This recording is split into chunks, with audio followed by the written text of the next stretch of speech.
কিন্তু আমার আল্লাহ বলছেন অচিরি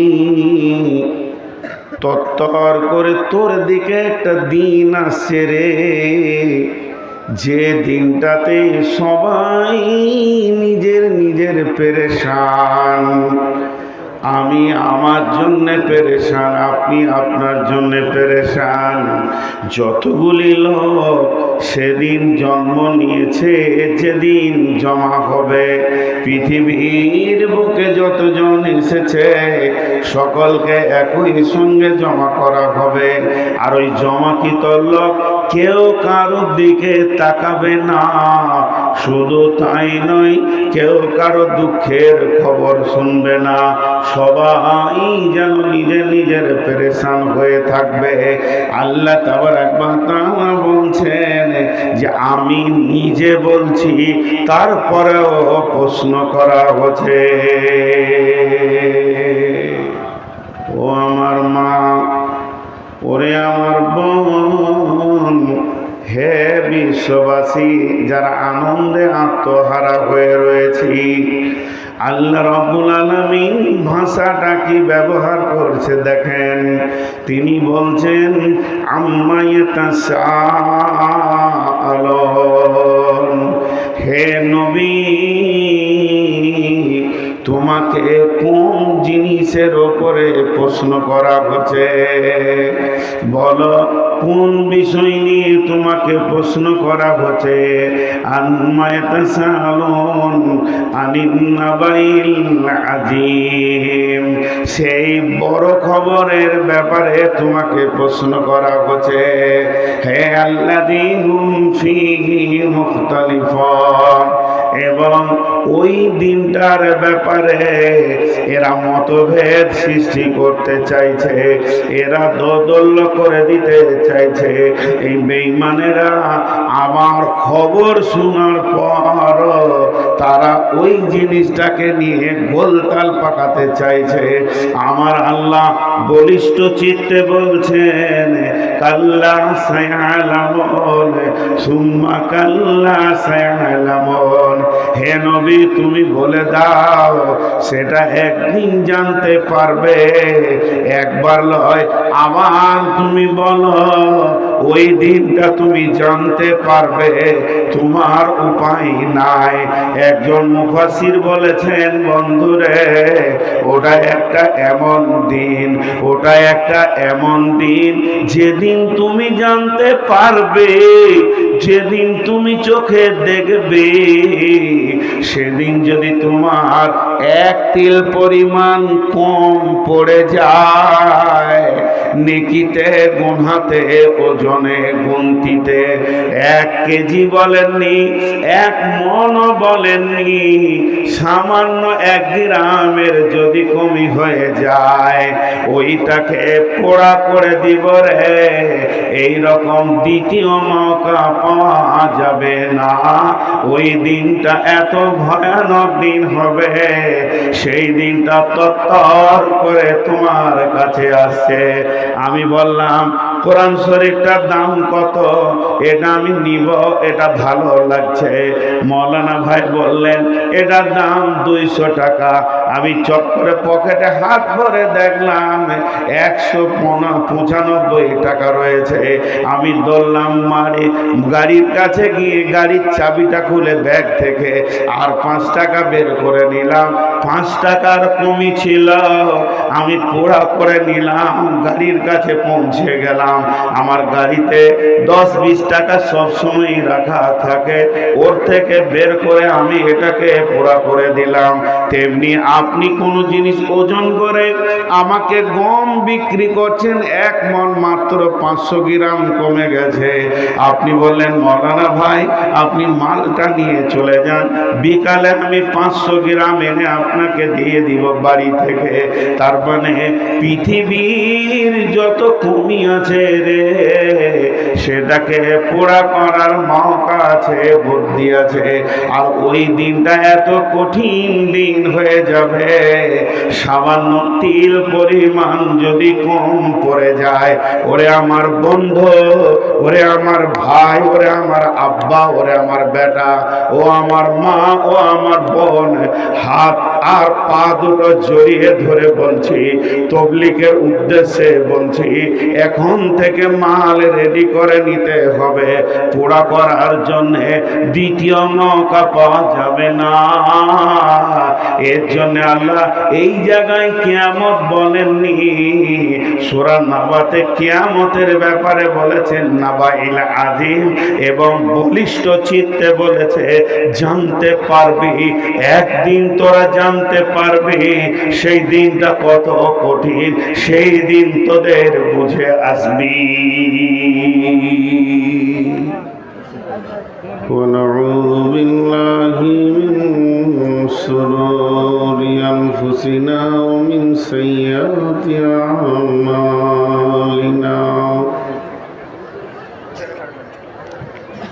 من يهده الله فلا مضل له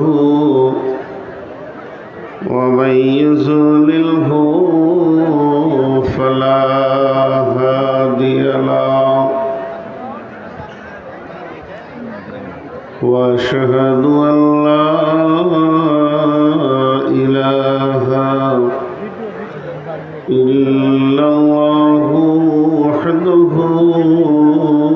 لا شريك له،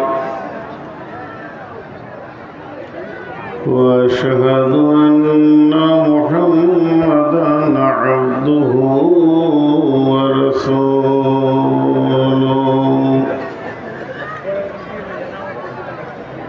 الذي أرسله بالحق بصيرا ونذيرا وداعيا إلى الله بإذنه وسراجا منيرا، أما بعد فإن خير الحديث كتاب الله، وخير الهدي هدي محمد صلى الله عليه وسلم، وشر الأمور محدثاتها، وكل محدثة بدعة، وكل بدعة ضلالة، وكل ضلالة في النار.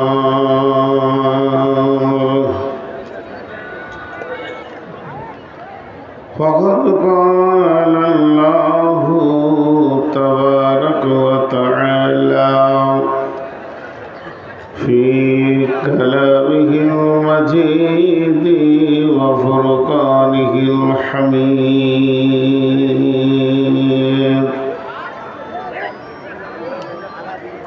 أعوذ بالله من الشيطان الرجيم.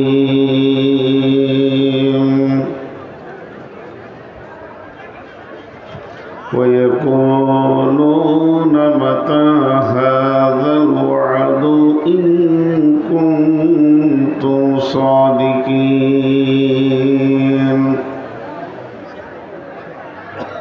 قل إنما العلم عند الله وإنما أنا نذير مبين.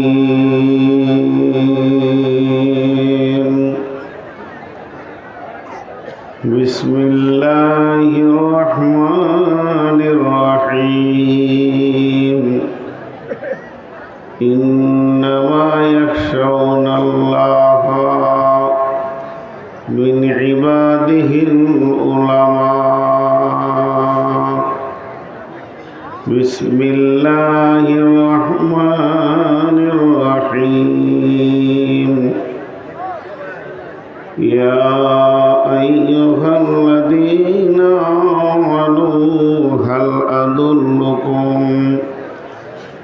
على تجارة تنجيكم من عذاب عليم تؤمنون بالله ورسوله وتجاهدون في سبيل الله بأموالكم وأنفسكم ذلكم خير لكم إن كنتم تعلمون.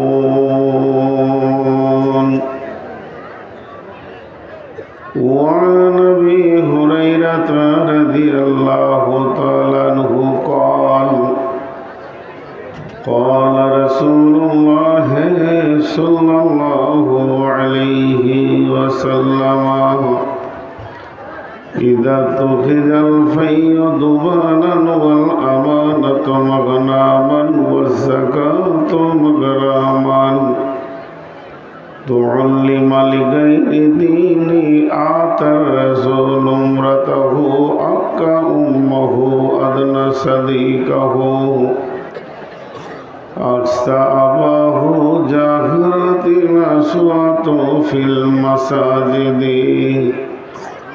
ساد القبيلة فاسقهم جعل القوم أرذلهم وأكرم الرسول مخافة شره وجاهرت الكائنة والمعازف وسربت الخمور لباس الحرير لعن هذه الأمة أولها فارتكبوا عند ذلك ريحا حمراء. بسم الله الرحمن الرحيم. قل هو الله أحد الله الصمد لم يلد ولم يولد ولم يكن له كفوا أحد. মাটির কবর গৃহে সোয়াই দিলাম যারে মাটির কবর গৃহে সোয়াই দিলাম যারে ডাকলেও সত কেউ কখনো আসবে না হাই মাটির বিছানা ছেড়ে মাটির কবর গৃহে সোয়ায়ে দিলাম যারে নবী রাসূল সাহাবা ইমাম আল্লাহর ওলি যত আছেন শুইয়া কবর গৃহে লক্ষ কোটি শত ডাকলেও শত কেউ কখনো আসবে না হাই মাটির বিছানা ছেড়ে মাটির ওই কবর গৃহে সোয়ায়ে দিলাম যারে।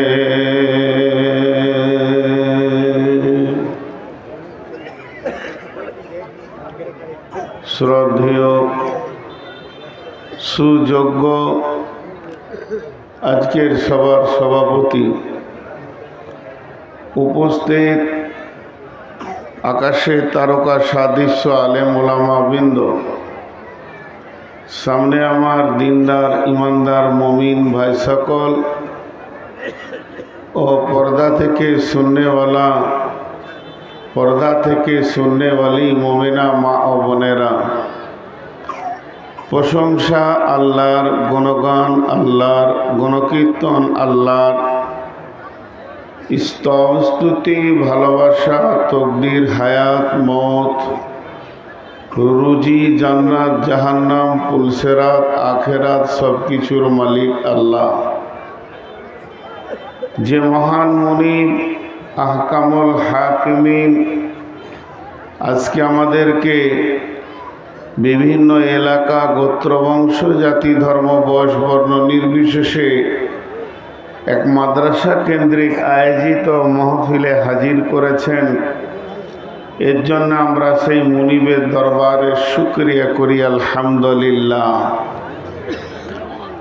দরুদ ও সালাম বর্ষিত হোক আখিরি পয়গম্বর নবী মুহাম্মদুর রাসূলুল্লাহ সাল্লাল্লাহু আলাইহি সাল্লামের উপর। আল্লাহুম্মা আমিন, আল্লাহুম্মা সাল্লি আলাইহি, আল্লাহুম্মা বারিক আলাইহি।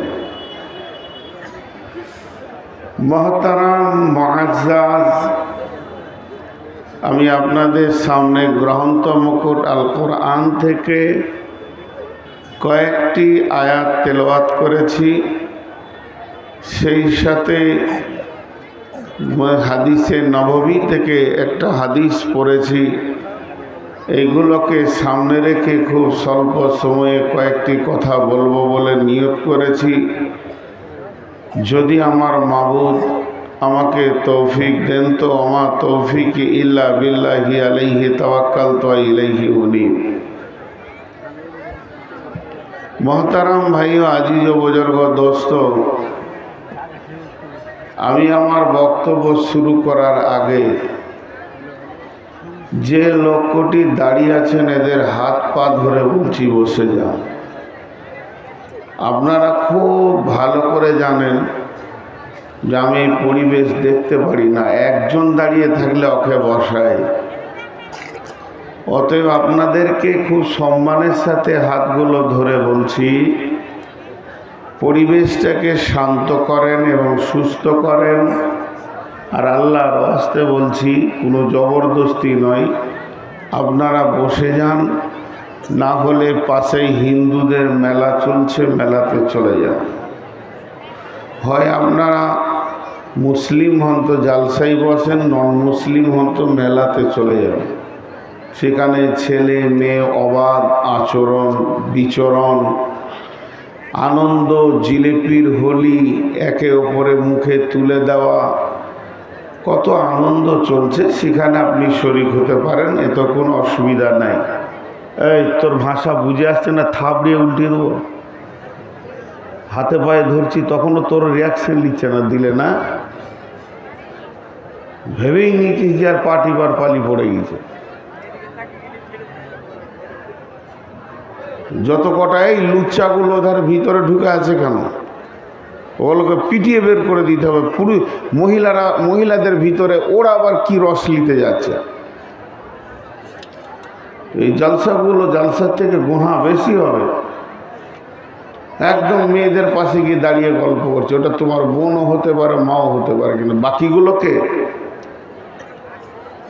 হাতে পায়ে ধরছি, কোনো বসার নাম নাই কিছু নাই, দাঁড়িয়ে আছে। আমরা সকলে একবার বলি আলহামদুলিল্লাহ। আলহামদুলিল্লাহটা একটু জোরে বলি। কই আমার পানিটা কই? ওই বোতলটা, এটা গরম। পানিটা কে নিয়ে গেল? তোদের কি রোগে ধরেছে, বসছিস না কেন? কি হয়েছে? শরীরে কোনো রোগ আছে? ওই বসো, আনে কেটে পড়ো এখান থেকে।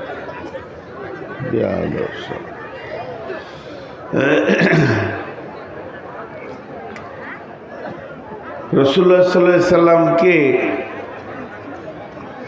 যত রকমভাবে কষ্ট দেওয়া হয়েছে বা দিয়েছে যারা, তারা বেশিরভাগ আলিম ছিল। এবার আলিম আমাদের যেটা জানা আছে যে আল্লাহ রসুল আসার পর নবুয়তি পর বা নবুয়তি পেল, কোরআন নাজিল হলো, রাসূলুল্লাহ সাল্লাল্লাহু আলাইহি ওয়াসাল্লাম বক্তব্য রাখলেন, তবে হাদিস হলো। এই কোরআন হাদিসই ছিল না, তাহলে তারা আলিম ছিল কি করে? জি ছিল আলিম। তারা নবী মুহাম্মদ সাল্লাল্লাহু আলাইহি সাল্লামের হাদিস জানতো না, এ নিয়ে তাদের জ্ঞান ছিল না, ঠিক আছে। তাদের কাছে কোরআন পৌঁছায়নি, এটা ঠিক আছে, কিন্তু তার আগের যে কিতাব ছিল, তৌরাত ছিল, জবুর ছিল, ইনজিল ছিল, যে গোষ্ঠী ছিল, যে কম ছিল, সেই গোষ্ঠী কমের তারা আলিম ছিল।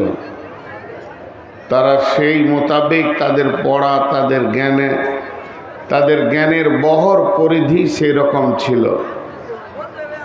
তো হঠাৎ করে একই প্রশ্নকে আগে পিছে বারবার করে রাসূলুল্লাহ সাল্লামকে বিভ্রান্ত করা হতো। কোরআন তা প্রমাণ করেছে যে কিভাবে তারা বিভ্রান্ত করত। আল্লাহ তাবারাক ওয়া তাআলা নিজে বলছেন, আল্লাযী হুম ফীহি মুখতালিফুন। হে নবী, তারা কি কোনো বিষয়ের ওপরে, এই বিষয়ের ওপরে তোমাকে দোদল্য, ইখতিলাফ, মতভেদ সৃষ্টি করে দিচ্ছে? একটা লাইনে, একটা ট্রাকে, একটা সোজা রাস্তায় থাকতে দিচ্ছে না। তো ওদেরকে তুমি বলো কাল্লা সায়ালামুন সুম্মা কাল্লা সায়ালামুন, সেটা একদিন হবেই হবে, আবার বলো হবেই হবে। তো তারা উল্টা পাল্টি প্রশ্ন করত। যেমন একটা প্রশ্ন বিশ্বনবীকে এসে করছেন, যা আল হিবরে ফাসাআলা রাসূলুল্লাহ সাল্লাল্লাহু আলাইহি ওয়াসাল্লাম। হিব্র বলতে পাদরি, যাদেরকে আমরা বলি, ভালো ভাষায় বলে পোপ। খ্রিস্টানদের যারা এখন যারা খ্রিস্টান, এদের যারা বড় ধরনের আলিম, নাসারা যাদেরকে বলেছে কোরআন, এদেরকে হিব্র বলা হয়। এখন সারা পৃথিবীর সব থেকে যেটা বড় আলিম, সে ইংল্যান্ডে থাকে, পোপ। বিশাল বড় গির্জা, কয়েক হাজার লোক সেখানে দাঁড়িয়ে থাকে। দুতলার উপরে একটা জায়গা আছে, ও সারা দিনে একবার একটা টাইম বের হয়ে খালি এরকম করে দেয় আর ঢুকে যায়। অতি ওদের জান ভরে যায় যে আজকে পোপকে আমি দেখেছি, তাকে বলে পাপায়ে আজম। একবার দিল্লিতে তাকে আনা হয়েছিল অনেক টাকা খরচা করে সরকারিভাবে, সেইগুলোকে হিব্র বলা হয়। আর রাসূলুল্লাহ সাল্লাল্লাহু আলাইহি সাল্লাম, তিনি হচ্ছেন সারা পৃথিবীর গুরুদের গুরু। তিনাকে যে কোনো হালে হারাতে হবে, আর যখনই হারিয়ে দেব, তার কথার মধ্যে মতভেদ পাবো, একটা কথাকেই দুই রকম উল্টো পাল্টি পাবো, তখন হাততালি দিয়ে হই করে দিব দিন ইসলাম কোনো ঠিক নাই। যে এদের প্রশ্ন করার উদ্দেশ্যগুলো ছিল কি, যে ইসলামকে জানা বোঝা নয়, বরং ইসলামকে হেয় প্রতিপন্ন করে ছোট করার উদ্দেশ্য ছিল। তো হাদিসটা আছে, যা আল হিব্র ফাসাআলা রাসূলুল্লাহ সাল্লাল্লাহু আলাইহি ওয়াসাল্লাম ইয়া মুহাম্মদ হাল তাদরি কদরুল্লাহ। এই মুহাম্মদ, তুমি কি জানো আল্লাহর ক্ষমতা কতটা? আল্লাহর শক্তি, আল্লাহর ক্ষমতা, আল্লাহ যে মানে আমাদেরকে আয়ত্তধীন করে রেখেছেন, এই ক্ষমতাটা কতটা বলিষ্ঠ। যেমন আমি যদি উঠে দাঁড়াই যে মারব কাউকে, তো আপনি আইডিয়া করবেন যে মোটামুটি কতটা পারবে, কতটা পারবে না।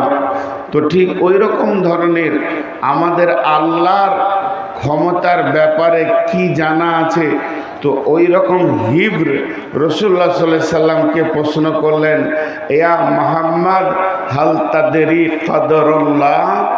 এই মুহাম্মদ সাল্লাল্লাহু আলাইহি সাল্লাম, তুমি বলো লয়, তুমি কি জানো? হাল প্রশ্ন করলেন, তুমি কি জানো আল্লাহর ক্ষমতা কি? তো ওর ধারণা ছিল যে বলতে পারবে না, ওর ধারণা ছিল বলতে পারবে না, এর বলার ক্ষমতা নাই মুহাম্মাদের, আজকে আটকে যাবে। তা আল্লাহ রসুল বলতে শুরু করলেন সূরা জুমারের আয়াত, বিসমিল্লাহির রহমানির রহিম, ওয়ামা কদারুল্লাহ হাক্কা কদরিহি ওয়াল আরদু জামিআন قبضته يوم القيامة والسماوات مطوية بيمينه سبحانه وتعالى عما يشركون ونفخ في الصور فصعق من في السماوات ومن في الأرض إلا من شاء الله ثم نفخ فيه أخرى فإذا هم قيام ينظرون وأشرقت الأرض بنور ربها وأوذي الكتاب وجيء بالنبيين والشهداء وقضي بينهم بالحق وهم لا يظلمون। কতগুলি কথা বললেন।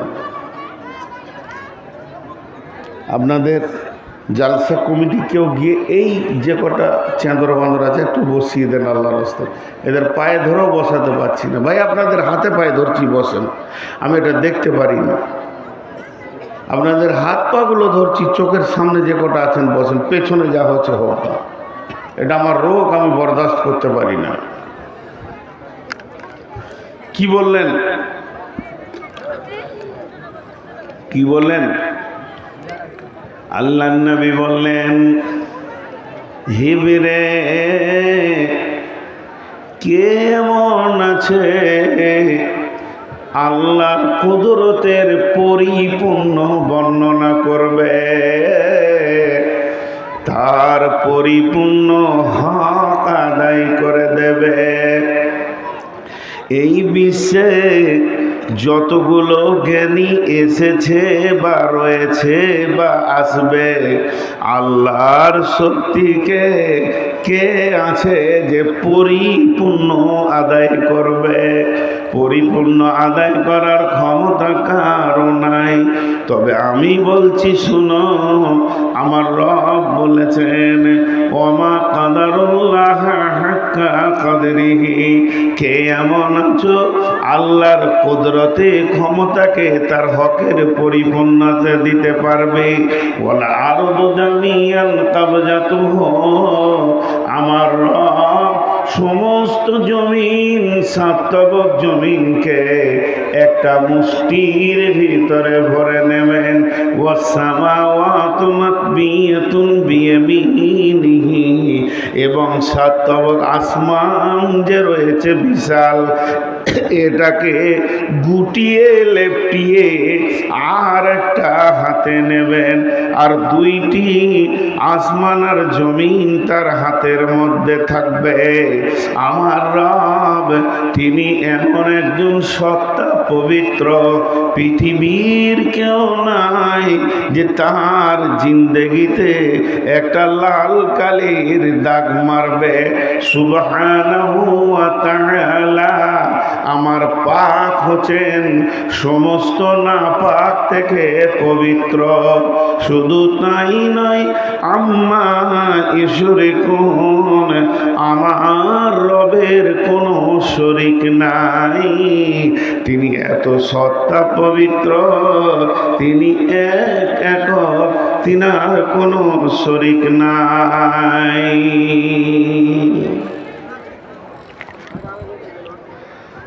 তিনার কোনো শরীক নাই। ওয়াহদাহু লা শারীক, একদিকে ক্ষমতা বললেন, একদিকে জ্ঞান ভান্ডার বললেন, আর একদিকে বললেন তিনি পাক। আর শুধু তাই নয়, তিনি এটাও বললেন তিনি একাই, তিনার কোনো শরিক নাই।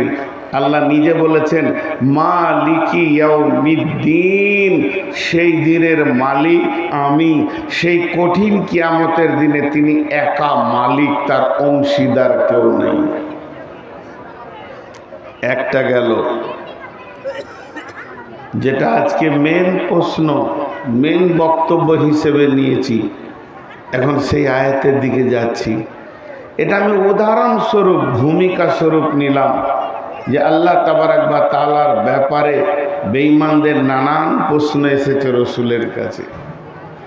এরপর রসুলকে প্রশ্ন করা হয়েছে, বিসমিল্লাহির রহমানির রহিম, ওয়া ইয়াকুলুনা মাতা হাযাল ওয়া'দু ইন কুনতুম সাদিকিন। নবী হে, তুমি যদি সত্য নবী হও, হে মুহাম্মদ সাল্লাল্লাহু আলাইহি সাল্লাম, তুমি যদি সত্য নবী হও, হক নবী হও, তোমার যদি আল্লাহর সাথে নেটওয়ার্ক থাকে, সম্পর্ক যদি জুড়ে থাকে, তাহলে তুমি বলো সেই ওয়াদার দিনটা আর কত দূরে আছে, কিয়ামতের দিনটা আর কত দূরে আছে, কি অবস্থায় আছে, আর সেটা কখন সংঘটিত হবে, আর কতদিন পর হবে, সেটা কিভাবে শুরু হবে। হে নবী, যদি তুমি সত্য নবী হও, তাহলে তুমি বলো। আল্লাহ নবী উত্তরে বললেন, শুনে নাও। কুল, আল্লাহ তাবারাক ওয়া তাআলা বললেন, নবী হে, তুমি এদেরকেও উত্তর দিয়ে দাও। কুল ইন্নামাল ইলমু ইনদাল্লাহি ওয়া ইন্নামা আনা নাযীরুম মুবিন। হে বেঈমানের দল, তোমরা এটাকে নিয়ে যারা বড় প্রশ্ন করো, কিংবা ঈমানদারের দল, তোমরা যারা জানতে চাও সেই দিনটা কত দূরে, ওই দিনটা কি অবস্থায় আছে, আর ওটা কবে শুরু হবে, কোন দিন সংগঠিত হবে, এটা যদি তুমি জানতে বলতে চাও, তাহলে শুনে নাও, আমি হলাম সেই দিনের ইলমের ব্যাপারে জাননেওয়ালা যিনি, তিনি আল্লাহ। আল্লাহ জানেন কখন হবে, কিভাবে শুরু হবে, কোন অবস্থায় হবে।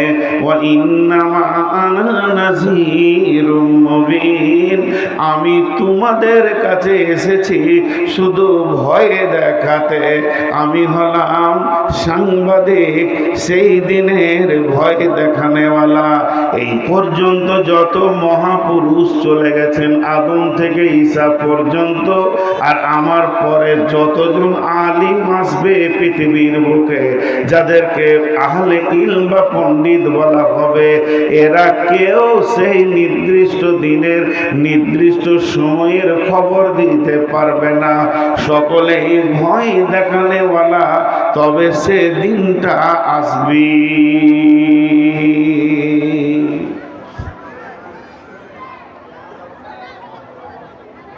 ভাইয়া, একটা জিনিস আপনাদেরকে বলি বক্তব্যের বাইরে, এটা আমার বক্তব্য নয়। কিছু জিনিস আছে মানুষের অ্যালার্জি। কেউ ডিম খেলে গায়ে অ্যালার্জি হয়, কেউ যদি ধুলাবালি নাকে ঢুকে যায় তো অ্যালার্জি হয়, কারো আবার মাংস খেলে অ্যালার্জি হয়, কেউ হাঁসের মাংস খেলে অ্যালার্জি হয়। তো এই অ্যালার্জি যখন হয় তো ও চুলকায়, এর কি আছে? আপনি যদি ওকে বলেন যে ভাই চুলকাস না, তুই থামবে? অ্যালার্জি করে, খুশুর খাসুর মানে না, শ্বশুর ভাসুর, ও এত চুলকায় যে কাপড় শুদ্ধ উঠে যায়। তো অ্যালার্জি একটা হচ্ছে দৃষ্টি অ্যালার্জি, একটা শ্রুতি অ্যালার্জি। দৃষ্টি অ্যালার্জি দেখবেন কিছু জিনিস আছে দেখলে আপনার গা ঝিঁকড়ে উঠবে, অত্যাধিক ব্লাড রক্ত দেখলেন তেমনি করে কিছু লোক।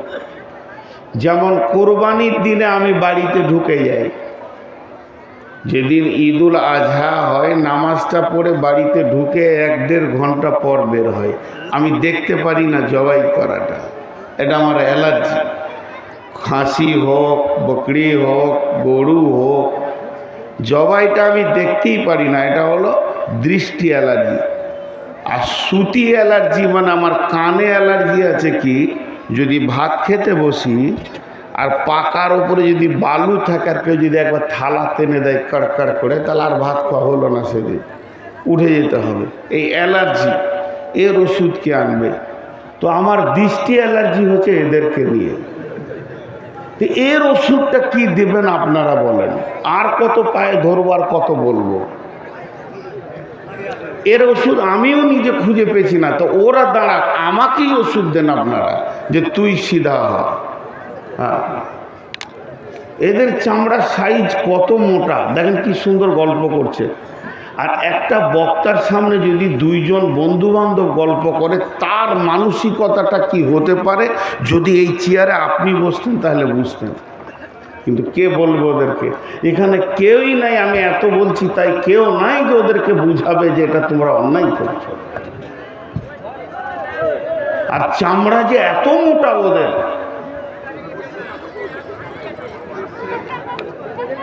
আমার বারবার নজরটা ওই দিকে যাচ্ছে। ছি ছি ছি, মানুষ না অন্য কিছু। তাহলে 2টি জিনিস আপনাদের সামনে দিলাম, 2টি অ্যালার্জি প্রশ্নের কথা বললাম। এবার মেন আয়াত যেটা প্রথমে পড়েছি সেখানে যাচ্ছি। আবার প্রশ্ন, এদের প্রশ্নই থামছে না, কিন্তু আমল করবে না ওরা। ওদের মনের উদ্দেশ্য বেঈমানদের, কাফের, মুশরিক, মুনাফিক, ইহুদি, নাসারা, মাজুসি, সূর্য পূজারী, মূর্তি পূজারী, পাথর পূজারী যেগুলো সেই যুগে ছিল, তাদের মনের আশা যেন তেন কারে মুহাম্মদ সাল্লাল্লাহু আলাইহি সাল্লামকে একটা কথাকে উল্টা পাল্টি 2 বার বলিয়ে নিব আর হই করে দিব যে নবী মুহাম্মদ সাল্লাল্লাহু আলাইহি সাল্লাম কিছু জানে না। আচ্ছা, ও পর্দা বুঝে এতগুলো বেটা ছেলের সামনে চলে এলো, শালা কোথায় জালসা করতে এলাম রে? ও নিজে জাহান্নাম যাবে তো আমাকে সাথে করে নিয়ে যাবে জাহান্নামে, কমিটিকেও নিয়ে যাবে জাহান্নামে, ওকে এখানে ঢুকতে কে দিলে? এগুলো বর্তমান জালসাগুলো গুনহার ভান্ডার হয়ে গেছে, আল্লাহ মাফ করুন। তো আবার একটা দেখেন কেমন, এটা একটা সূরা, সূরাটার নাম হলো নাবা।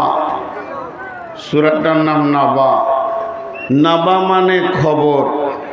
ইউটিউবাররা প্রতিদিন আপলোড করছে আর আপনারা বয়ান শুনছেন। আর আমরা বড় আলিম নই, বিশেষ করে আমি নই, আমাকে যে আলিম বলবে জানতে হবে ও ধোঁকায় পড়ে আছে, ওর ধোঁকা আছে, ওর এখনো ক্লিয়ার হয়নি। তো পুঁজি কম আর এরা পিছে পিছে ঘুরে বেড়াচ্ছে। আলহামদুলিল্লাহ, এটা একটা দাওয়াতের কাজে লাগছে। তো এই কথাটা অনেকবার বলেছি, আজকে আবার শর্টে 2 মিনিট বলে নিব।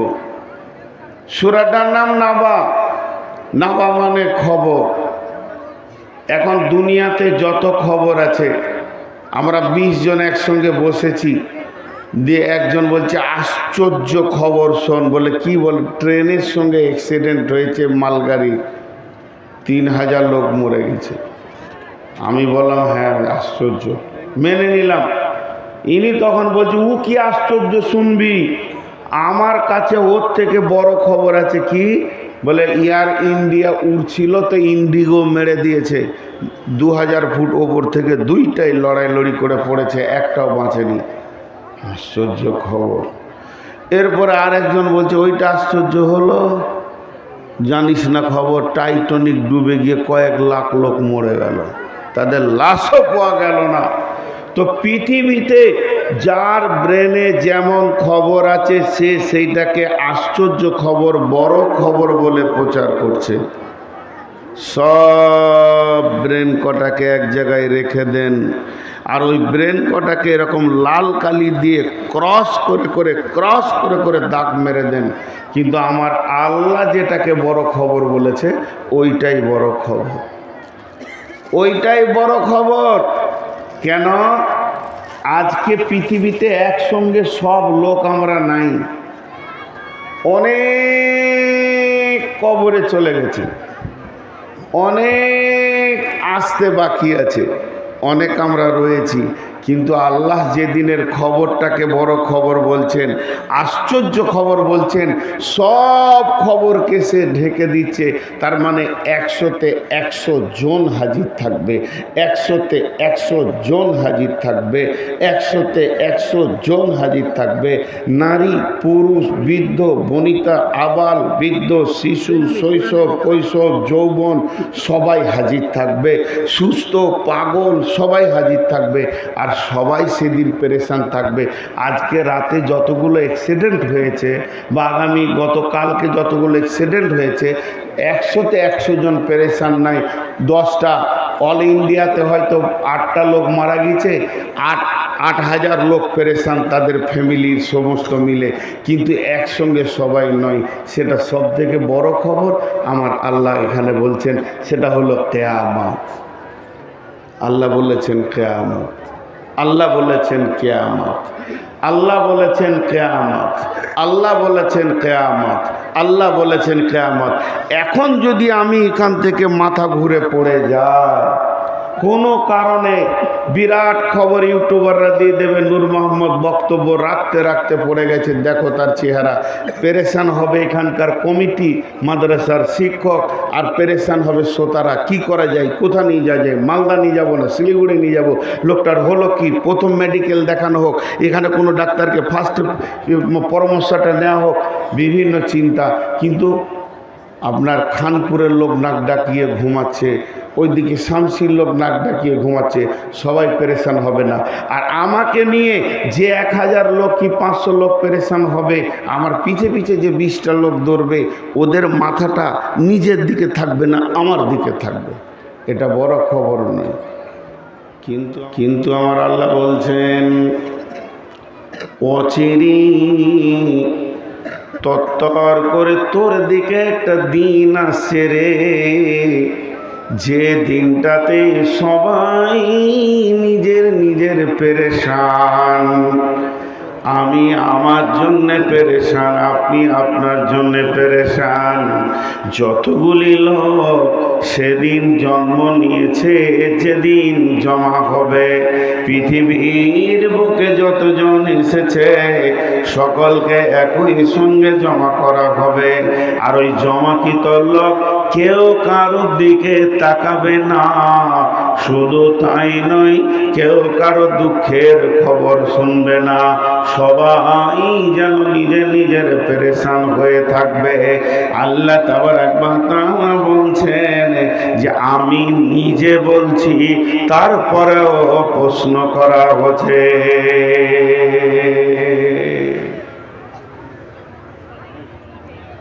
আমি যেভাবে আপনাদেরকে 2 মিনিট বুঝালাম, 2 মিনিট আগের বয়ানগুলো এখন জমা রাখেন, যে আল্লাহ বলেছে এটা বড় খবর। এখন যদি এই স্টেজে কেউ উঠে দাঁড়িয়ে বলে জি ওইটা বড়, তো লোক ওর দিকে তাকাবে, তোর বুঝে আসছে না নাকি রে? আল্লাহ বলছে তারপরও তোর দিলে প্রশ্ন, জি না।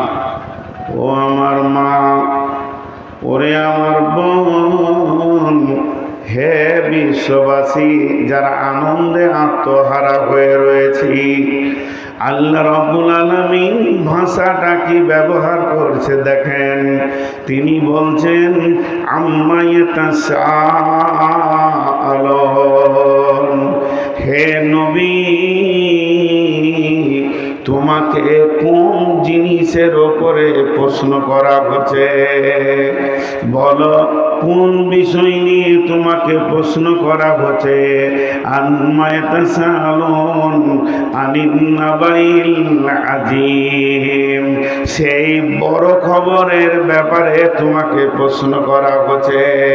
হে আল্লাযী হুম ফীহি মুখতালিফুন, এবং ওই দিনটার ব্যাপারে এরা মতভেদ সৃষ্টি করতে চাইছে, এরা দোদল্য করে দিতে চাইছে। এই বেঈমানেরা আমার খবর শোনার পর তারা ওই জিনিসটাকে নিয়ে গোলতাল পাকাতে চাইছে। আমার আল্লাহ বলিষ্ঠ চিত্তে বলছেন, কাল্লা সায়ালামুন সুম্মা কাল্লা সায়ালামুন। হে নবী, তুমি বলে দাও, সেটা একদিন জানতে পারবে। একবার লয়, আবার তুমি বলো, ওই দিনটা তুমি জানতে পারবে, তোমার উপায় নাই। একজন মুফাসসির বলেছেন, বন্ধুরে, ওটা একটা এমন দিন, ওটা একটা এমন দিন যেদিন তুমি জানতে পারবে, যেদিন তুমি চোখে দেখবে, সেদিন যদি তোমার এক তিল পরিমাণ কম পড়ে যায়, নেকিতে গুনহাতে ওজনে গুনতিতে 1 কেজি বলেননি, 1 মনও বলেননি, সামান্য 1 গ্রামের যদি কমি হয়ে যায়, ওইটাকে পোড়া করে দিব রে। এই রকম দ্বিতীয় মৌকা পাওয়া যাবে না। ওই দিনটা এত ভয়ানক দিন হবে, সেই দিনটা তত্তর করে তোমার কাছে আসছে। আমি বললাম, কোরআন শরীফটার দাম কত? এটা আমি নিব, এটা ভালো লাগছে। মৌলানা ভাই বললেন, এটার দাম 200 টাকা। আমি চট করে পকেটে হাত ভরে দেখলাম 195 টাকা রয়েছে। আমি দৌড়লাম মারি, গাড়ির কাছে গিয়ে গাড়ির চাবিটা খুলে ব্যাগ থেকে আর 5 টাকা বের করে নিলাম। 5 টাকার কমই ছিল, আমি পোড়া করে নিলাম, গাড়ির কাছে পৌঁছে গেলাম। আমার গাড়িতে 10-20 টাকা সবসময় রাখা থাকে, ওর থেকে বের করে আমি এটাকে পোড়া করে দিলাম। তেমনি আপনি কোনো জিনিস ওজন করে আমাকে গম বিক্রি করছেন, 1 মণ মাত্র 500 গ্রাম কমে গেছে। আপনি বললেন, মৌলানা ভাই, আপনি মালটা নিয়ে চলে যান, বিকালে আমি 500 গ্রাম এনে আপনাকে দিয়ে দিব বাড়ি থেকে। তার মানে পৃথিবীর যত কমি আছে রে, সেটাকে পোড়া করার মৌকা আছে, বুদ্ধি আছে। আর ওই দিনটা এত কঠিন দিন হয়ে যাবে, সামান্য তিল পরিমাণ যদি কম পড়ে যায়, ওরে আমার বন্ধু, ওরে আমার ভাই, ওরে আমার আব্বা, ওরে আমার বেটা, ও আমার মা, ও আমার বোন, হাত আর পা দুটো জড়িয়ে ধরে বলছি, তবলিগের উদ্দেশ্যে বলছি, এখন থেকে মাল রেডি করে নিতে হবে। পোড়া করার জন্য দ্বিতীয় মৌকা পাওয়া যাবে না। এর জন্য আল্লাহ এই জায়গায় কিয়ামত বলেননি, সূরা নাবাতে কিয়ামতের ব্যাপারে বলেছেন নাবাইল আযীম, এবং বলিষ্ঠ চিত্তে বলেছে জানতে পারবি, একদিন তোরা জানতে পারবি সেই দিনটা কত কঠিন, সেই দিন তোদের বুঝে আসবি।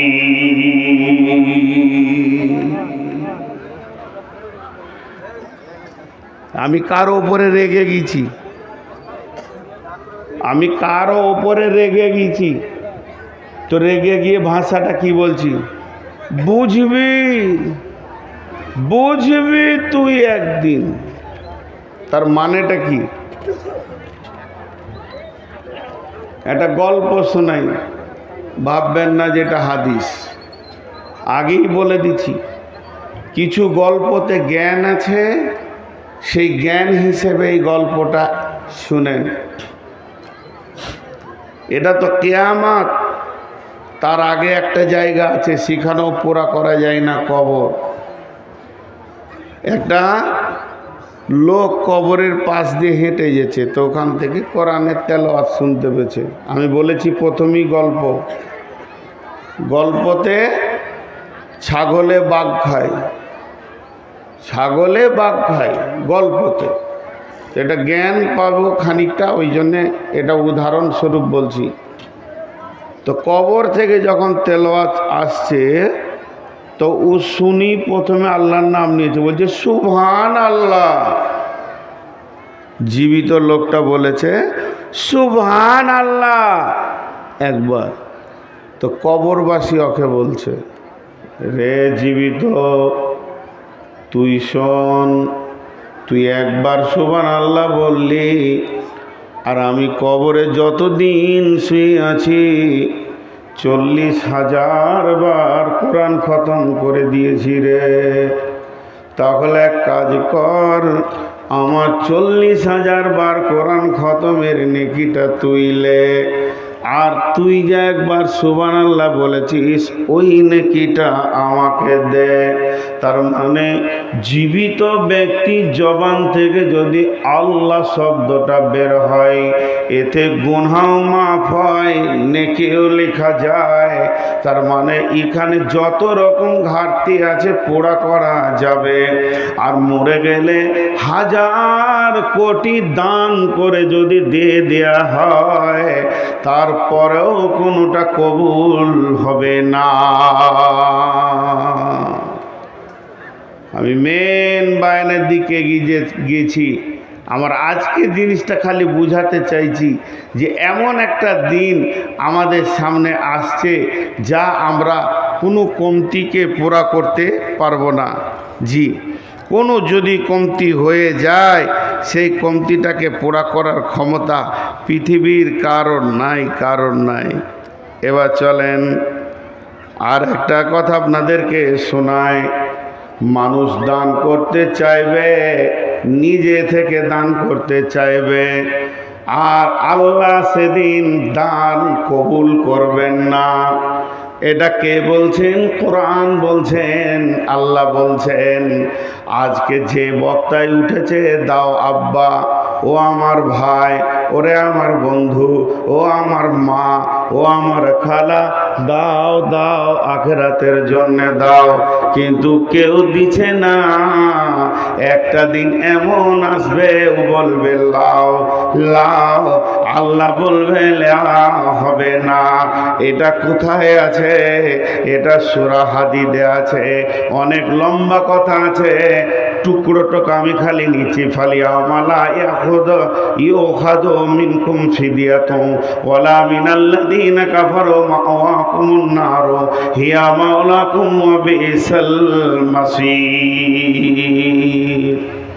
যখন বেঈমানেরা জাহান্নামের অতল তলে চলে যাবে, জ্বলে যাবে, পুড়ে যাবে, আর তারা শান্তি পাবে না, পেরেশানি উঠাতে হবে, তখন মাওলানা হবিবুর সালাফির কথাটা তার মনে পড়বে। সেই জাহান্নামে মনে পড়বে, অস্পষ্ট নয়, স্পষ্ট মনে পড়বে। তিনি বলেছিলেন, বিশ্বনবী বলেছেন, যখন তোমরা কোনো বিপদে পড়বে তো ফিদিয়া দাও, সাদকা দাও, আল্লাহর রাগ ঠান্ডা হয়ে যাবে। এবং ওই জিনিসটা যখন তুমি দিয়ে দেবে, তোমার গুনাহ দূর হয়ে যাবে, বালা মুসিবত দূর হয়ে যাবে। ওই তখন জাহান্নাম থেকে চিৎকার মেরে বলবে, রব্বি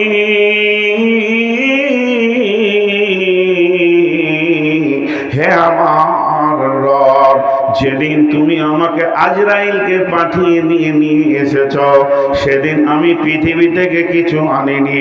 আমার বিবি, আমার সন্তান, আমার ছেলে মেয়ে, নাতি পোতা, শুধু তাই নয়, আমার জমি জায়গা, টাকা পয়সা, ব্যবসা বাণিজ্য, ইট ভাটা, পেট্রোল পাম্প, আমার গাড়ি বাড়ি, যত কোটি টাকা সঞ্চয় করেছিলাম সব তো ফেলে দিয়ে চলে এসেছি। দিয়েছি, এগুলো কোথা আছে, কি অবস্থায় আছে, কেমন আছে, পৃথিবীর কেউ না জানলে আল্লাহ তুমি তো জানছো। অতএব তুমি জানো কোন জায়গায় রয়েছে। আমার ছেলে মেয়ে বউ বেটি থেকে নিয়ে সম্পদ আল্লাহ তোমাকে ফিদিয়া করে দিলাম, হাদিয়া দিয়ে দিলাম, সাদকা করে দিলাম। এক তিল পরিমাণ আমার কাছে আমি রাখতে চাইছি না মাবুদ, জাহান্নাম থেকে তুমি বের করে দাও। তো আমার আল্লাহ বলছেন, ফালিয়াউমা লা ইউখাযু মিনকুম ফিদিয়াতুন ওয়ালা মিনাল্লাযীনা কাফারু। হে বেঈমানের দল, সেদিন মাথা ঠুকে মরে গেলেও আমি এক তিল কবুল করব না, আমার প্রয়োজন নাই। হুয়া মাওয়াকুমুন নার, আর তোর ঠিকানা হবে জাহান্নামের ভিতরে। অতএব এখন তুমি হাজার দান করতে চাইলেও আমি আর কবুল করব না। এর জন্যে আল্লাহ বারবার সাবধানতা দিয়েছেন, কি বলে, যে হে আমার নবী তুমি বলে দাও, কুল ইন্নামাল ইলমু ইনদাল্লাহি ওয়া ইন্নামা আনা নাযীরুম মুবিন। এই দিনের কথাটা, ওই দিনের সময়টা, ওই দিনের ডেটটা আল্লাহর কাছে জমা রয়েছে, আর আমি তোমাদেরকে শুধুমাত্র ভয় দেখানেওয়ালা, এর থেকে আমি আর কিছু করতে পারবো না। সেই কিয়ামতের দিনে নবী মুহাম্মদ সাল্লাল্লাহু আলাইহি সাল্লাম পর্যন্ত কোনো মালিকানা পাবে না।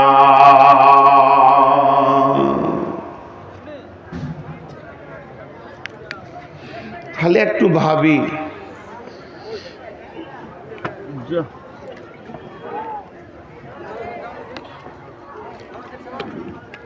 ওরা দুজনে যদি আসে তো চেয়ারটা আমি দিব ওদেরকে, বসতে দিব। খালি মানুষ না বলে ছাগল, আল্লাহ জানে। এসে যে দাঁড়িয়ে গিয়েছে তো দাঁড়িয়ে গিয়েছে।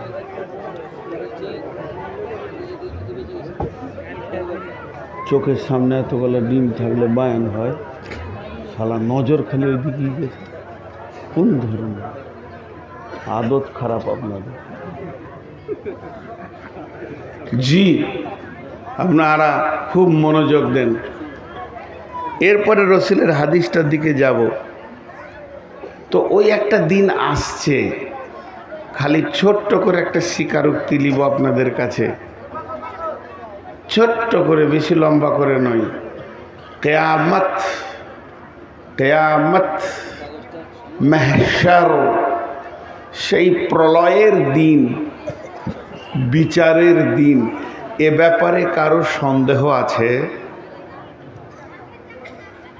আমার ভাষারা বুঝতে পারিনি, ওই জন্য উত্তর দিলেন। হাত লড়াচ্ছে কিন্তু জিভ নড়াচ্ছে না, কি আজীব জায়গায়। একবার সকলের কাছে আমি একটু আওয়াজ নিতে চাই, হালকা, একদম পেছন থেকে, মহিলারা বাদ। কিয়ামতের ব্যাপারে কোনো সন্দেহ আছে? সন্দেহ আছে? আচ্ছা, আপনি আমি একই। আমি চেয়ারে বসে আছি, তো ভাবিয়েন না যে আপনাদের থেকে আমি দামি। আপনি একই। তো তারপরেও বলছি, যে অবস্থায় আপনি দুনিয়া করছেন মাতালের মতো, মালের নিশায়, আমিও সেই অবস্থায় দুনিয়া করছি মাতালের মতো নিশাতে। কিন্তু একটা বার খালি আমরা মুখে বলি যে আমরা সেই কিয়ামতের ব্যাপারে পুঁজি রেডি করতে পেরেছি, পারিনি। তারপরও নিশ্চিন্তে আছে। কিয়ামতটা কত দূরে আল্লাহ রসুল বলে দিয়েছেন, কত দূরে, খালি এটা বলেছেন, ইযা তুগিজাল ফাইয়্যু বালান ওয়াল আমানাতু মাগনামান ওয়াজ যাকাতু মাগরামান তু'ল্লিমা লিগাইরি দীনি আতার রাসূলু ইমরাতাহু আকা উম্মাহু আদনা সাদিকাহু আকসা আবাহু। জাহারাতিল আসওয়াতু ফিল মাসাজিদি সাদাল কাবিলাতা ফাসিকুহুম জাইমুল কওমি আরদুলুহুম ওয়া উকরিমার রাজুলু মাখাফাতাস সাররিহি ওয়া জাহারাতিল কাইনাতু ওয়াল মাযিফু সুরিবাতিল খুমুরু লিবাসুল হারিরি লানা হাদিহিল উম্মাতু আউয়ালুহা। জি, আমি গাড়িটা নিয়ে বের হলাম আর আপনাকে জিজ্ঞেস করছি মালদা কত দূর।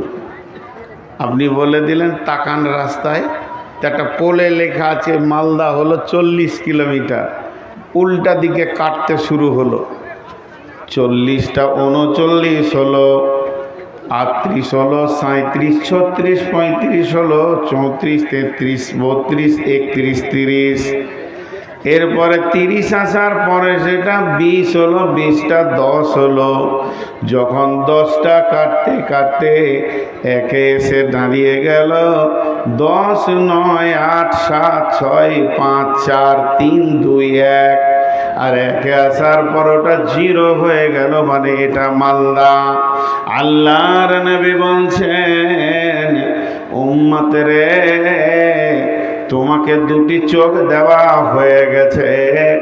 এই চোখে যখন তুমি পৃথিবীর মাটিতে 15টা জিনিস আমার উম্মতের ভিতরে দেখবে, খামসা আসারা খাসলাতান মিন উম্মতি মিন উম্মতি মিন উম্মতি, আমার উম্মতের ভিতরে দেখবে।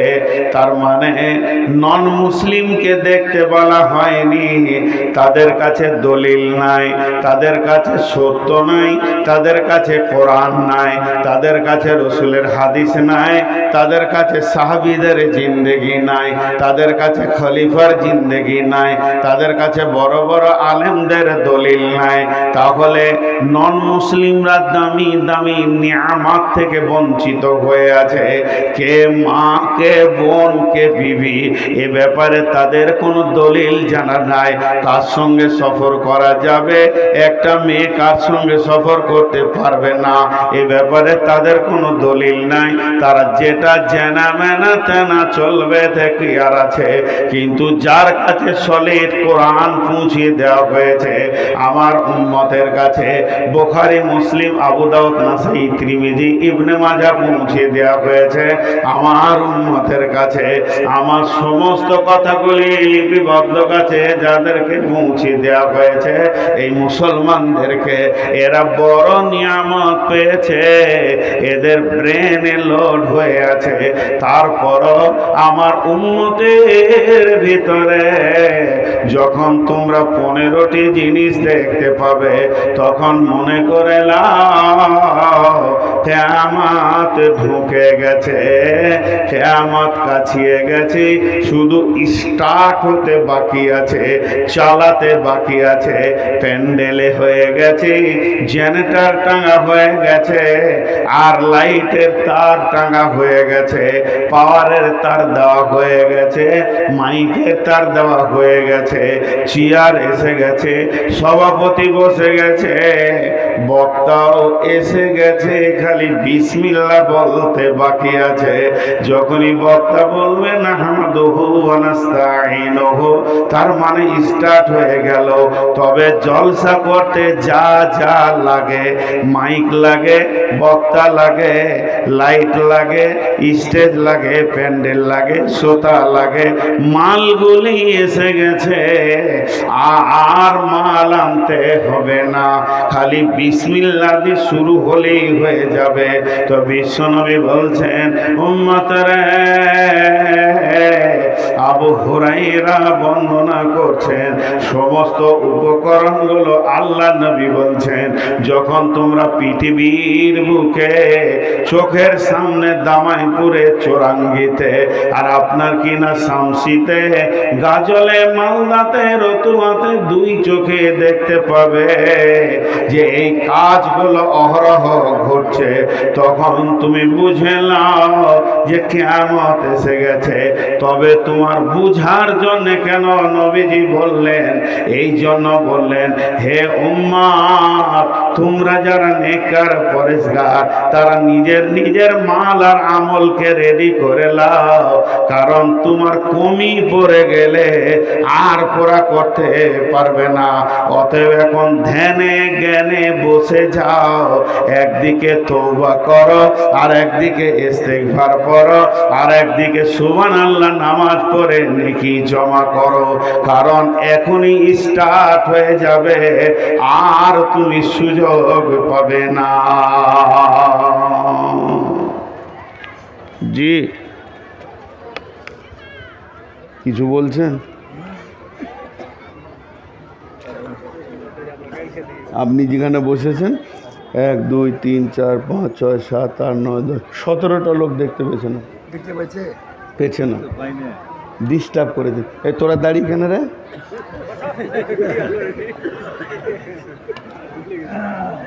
ওই তিনটাকে মাথায় মারেন তো।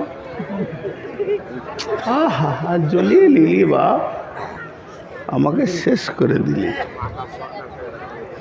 জি ভাই, মাথা ওদের শট নাই, আমারই আছে। জি আজকে ক তারিখ? এটা জুলুম কি জুলুম লয়? আজকে আমার জালসা আছে হেমতাবাদ। খুব কষ্ট হচ্ছে। বক্তাদের জীবনটা আল্লাহ তাবারাক ওয়া তাআলা যত সুখী করেছে অতটাই দুঃখী করেছে। 1 মাস বাড়ি থেকে বের হয়েছে, বাড়ি ঘর নাই। আর হাজার পায়ে ধরে রিকোয়েস্ট করছি, 488 সুগার, পানি মুখে দিচ্ছি তবেই কথা বলতে পারছি।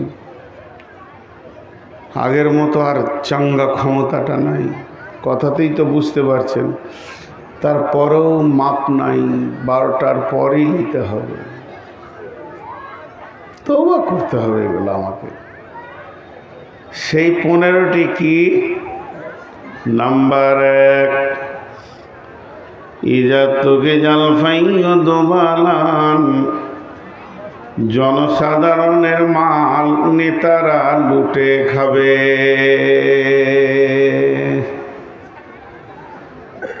আপনাদের শামসি এলাকার যত নেতা আছে, দামাইপুরে যত নেতা আছে, অত্র এলাকার পঞ্চায়েতের প্রধান থেকে নিয়ে মেম্বার পর্যন্ত এমএলএ এমপি সব যেন আল্লাহর ওলি ইমানদার, কেউ লুটে খাই না। আল্লাহর নবী বলেছেন, আমার উম্মতের ভিতরে যারা নেতা হবে, আগেই বলেছি বিধর্মীদেরকে মাথা থেকে বের করে দেন। ইজা তুখি জাল ফাইয়া দুবালান, এরা লুটে লুটে খাবে। জি যেখানেই উঠি একটা কথা আমার মুখ থেকে বের হয়ে যায়, কোন দিন মার খাবো লাগছে। এই সিভিক পুলিশগুলো, এরা যেভাবে ঘোষ লিচে মনে হচ্ছে এসপি দাঁড়িয়ে আছে। আর গাড়ির একটা কাগজ দিলে 2 লাইন পড়তে পারবে না। জি আচ্ছা, ভাগ্যে জানে ওকে আল্লাহ পুলিশ করে নেয়, পুলিশ করলে আরও ঘোষ খেত, আরও খেত। ওদের চরিত্র এত নোংরা। আল্লাহর নবী বলেছেন, জনসাধারণের মাল নেতৃত্ব স্থানের লোকেরা লুটে খাবে। হযরত ওমর, তিনিও একজন বিশ্ব নেতা ছিলেন। 18 লক্ষ বর্গ মাইলকে একটা আঙুলে শাসন করেছেন। তিনার শাসন ক্ষমতা কত ছিল? একজন বেঈমান করেছে, বেঁচে যেতে পারেনি। একই জায়গায় বসে সাইমন ঝরে পড়েছে কুটির, তুমি তো পরই নয়। খেজুর পাতার প্রাসাদ তোমার বারে বারে গিয়েছে ক্ষয়ে। আজকের পার্লামেন্ট কয়েক কোটি টাকা খরচ, কয়েকশো বিলিয়ন ডলার দিয়ে পার্লামেন্ট বানানো হয়েছে, সংসদ বানানো হয়েছে, রাইটার্স বানানো হয়েছে। কিন্তু হযরত উমর যে জায়গায় বসে 18 লক্ষ বর্গ কিলোমিটারকে শাসন করেছেন, ওটা কোনো পার্লামেন্ট নয়, মসজিদে নববী। যার ছাদটা ছিল খেজুর পাতার, কবি নজরুল বললেন, সাইমুম ঝরে পড়েছে কুটির, তুমি তো পরনে নুয়ে, খেজুর পাতার প্রাসাদ তোমার বারে বারে গিয়েছে ক্ষয়ে। হে ওমর, তোমার প্রেসারটা ক্ষয় হয়েছে, রোদে তেপে তেপে তেপে তেপে পাতাগুলো ঝুরঝুর করে পড়ে গেছে। তারপরও সেই ঝুরঝুরে পাতার ভিতরে তোমার শাসনের চাবুকটা এত মজবুত ছিল যে কোনো জায়গায় বেঈমানেরা বেঈমানি করতে পারেনি। আর আল্লাহর নবী আগে নেতাদেরকে ধরলেন কেন? নেতাদেরকে প্রথমেই ধরার কারণটা হচ্ছে, নেতা যদি নড়বড়ে হয় তাহলে এলাকার বেঈমানদের উত্তেজনা বেড়ে যাবে। তার কারণ হচ্ছে, যে খুঁটাতে আমি গরুকে বাঁধব, যে খুঁটাতে আমি ভৈঁসকে বাঁধব, যে খুঁটাতে আমি ভেড়াকে বাঁধব, যে খুঁটাতে আমি বকরিকে খাসিকে বাঁধব, লোকের জমির অনিষ্ট থেকে খুঁটাটাই যদি নড়বড়ে হয় তাহলে একজনও আমার পশু থেকে নিরাপত্তা পাবে না। কারো নষ্ট হবে টমেটোর, বেগুন, ধান, গম, যা মাঠে আছে নষ্ট হতে থাকবে, সমাজ যেন কষ্ট পাবে। আর খুঁটাটা যদি মজবুত হয় তাহলে ওই পশুগুলো আর কিছু করবে না। এই মানুষের ভিতরে মানুষরূপী কিছু পশু আছে, অত্যাচার করে, সমাজকে নষ্ট করে। এদের বাড়াবাড়ি তখনই কমে যাবে যখন নেতা মজবুত হয়ে যাবে এলাকার। কিন্তু আমাদের নেতা মজবুত না থাকার কারণে গোটা এলাকা অনিষ্টতা চলছে। আল্লাহর নবী বলেছেন, ইজা তুখিদাল ফাইয়ুদু বালান, নেতারাই চোর হবে, তাহলে চোরের বিচার কে করবে?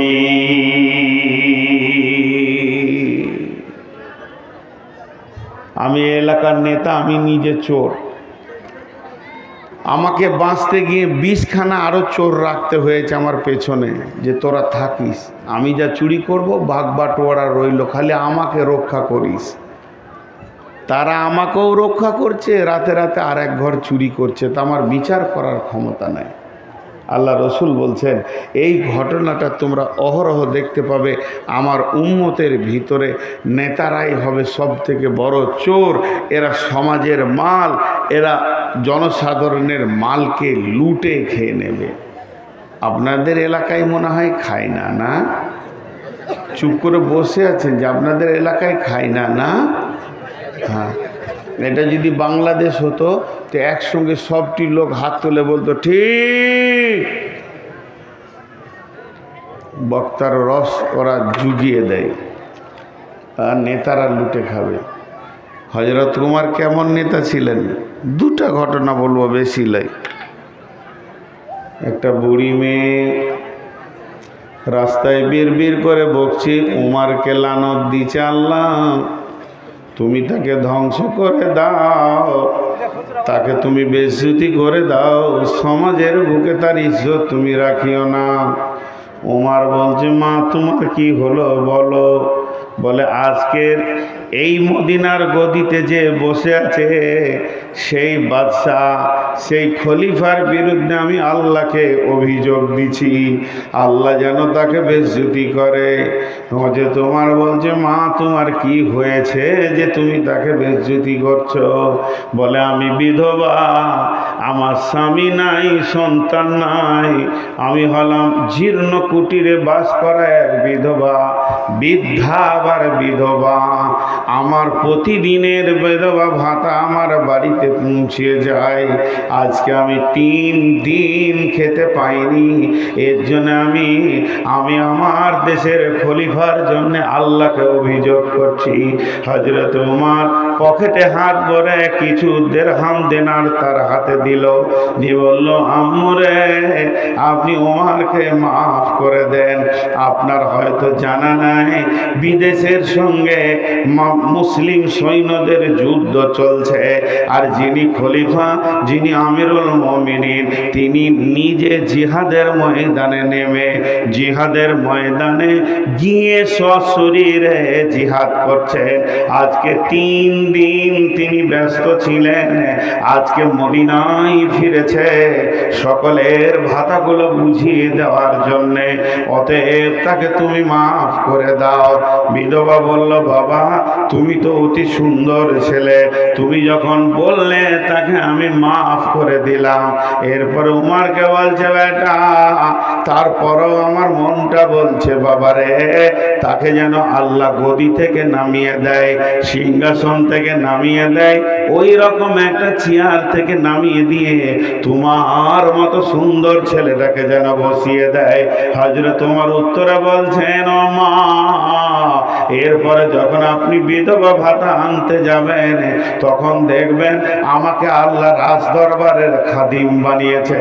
এ ছিল রসুলের তৈরি করা নেতা, আল্লাহর নবীর হাতের তৈরি নেতা, আল্লাহর নবীর স্কুলের নেতা, আল্লাহর নবীর বানানো নেতা, যে কারো এক তিল পরিমাণ মালকে এরা চুরি করেনি।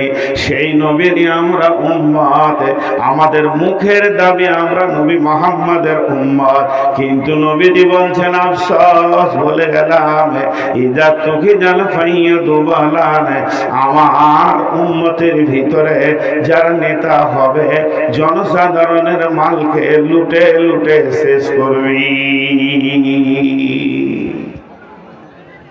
জি, এ ছিল রসুলের নেতা। হযরত উমর আরেকটা খবর, উনি গভীর রাত্রিতে ডিউটি করতেন, নগরে ঘুরতেন, কোথাও কারো কিছু হলো নাকি, কোনো অসুবিধা হলো নাকি, কারো বাড়িতে কোনো খাবারের অসুবিধা আসলো নাকি, তিনি ঘুরতেন। তো দেখছেন যে একটা ইয়ং ছেলে পাইচারি করছে, আর খালি তার মুখ দিয়ে এরকম বের হচ্ছে, উফ উফ, খুব টেনশন ফিল করছে। হযরত উমর ওর কাছে গিয়েছে, ও জানে না যে এটা উমর, গিয়ে বলছে, ভাই কিছু অসুবিধা? এই বকিস না তো, হ্যাঁ বলো, কোনো অসুবিধা হলে আমাকে বলো, আমি তো এলাকার কিছু সলভ করব। তখন ওই যুবকটা বলছে, আমি আর আমার স্ত্রী 2 জন সফর করছিলাম, প্রেগনেন্ট অবস্থায় আমার স্ত্রী, আর আমরা 2 জন সফর করছি। এখন আমার স্ত্রীর প্রসব যন্ত্রণা উঠেছে, ওই যে জমির আলটার গায়ে আমার স্ত্রী কাতরাইছে, কিন্তু উপকার করার মতো কেউ নাই, আমি তো কিছুই জানি না। হযরত উমর বাড়ি ধরলেন, বাড়িতে গিয়ে বিবিকে বলছে, বিবি রে, 18 লক্ষ বর্গ মাইলের বাদশার বিবি, তুমি দৌড়ে বের হয়ে এসো, জান্নাত যেন তোমার আমার দরজার কাছে কাছিয়ে গেছে, আমার সঙ্গে মাঠে এসো, চলো দেখি। একজন মেয়ে সে প্রসব যন্ত্রণায় কাতর হয়ে পড়েছে, তুমি তো মহিলা, তাকে একটা সাহায্যের জন্য তুমি হাত বাড়িয়ে দাও। হযরত উমরের বিবি গেল, সেখানে বসে বসে মেয়ের যে কাজ, সেই কাজে নিয়োজিত হলো। কে হলো? একটা বাদশার বিবি হলো। যখন সন্তানটা পৃথিবীতে চলে এলো, সন্তানের মুখ যখন মা দেখলো, তো ওখান থেকে ডাক মেরে বলছেন, আর এদিকে হযরতে উমর সেই যুবককে নিয়ে গায়ে মাথায় হাত বুলাচ্ছে, বলছে, ভাই রে, আল্লাহ তাবারাক ওয়া তাআলা এই সিস্টেমেই সন্তান পৃথিবীতে আনে, অতএব কোনো টেনশন করবে না ভাইয়া, নিশ্চয়ই আল্লাহ এটাকে আসান করে দেবে। এরকম বোঝাতে রয়েছে।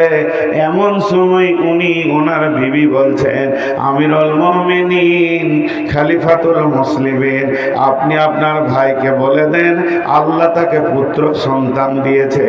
যখনই ওখান থেকে শব্দ এসেছে আমিরুল মুমিনিন, তখনই চমকে উঠে তাকিয়ে বলছে, আপনি কি আমিরুল মুমিনিন? তখন বলছে, আমাকে মাফ করবেন, আপনাকে কষ্ট দিয়েছি। হযরত উমর উত্তরে বলছে, ভাই মাফ চাইতে হবে না, কে আমিরুল মুমিনিন আর কে কি, সকলেই তো আমরা মানুষ। এটা আমার দায়িত্ব ছিল, আমি কর্তব্য পালন করেছি। আল্লাহর নবী বলেছেন, কত সুন্দর নেতা বানিয়ে গেলাম, কিন্তু আমার উম্মতের ভিতরে নেতারা লুটে লুটে খাবি। মাটির ওই কবর গৃহে শোয়াই দিলাম যারে, মাটির ওই কবর গৃহে শোয়াই দিলাম যারে, ডাকলেও শত কেউ কখনো আসবে না হাই, মাটির বিছানা ছেড়ে, মাটির ওই কবর গৃহে শোয়ায়ে দিলাম যারে। নবী রাসূল সাহাবা ইমাম আল্লাহর ওলি যত আছেন শুইয়া কবর গৃহে, লক্ষ কোটি শত, ডাকলেও শত কেউ কখনো আসবে না হাই, মাটির বিছানা ছেড়ে, মাটির ওই কবর গৃহে শোয়া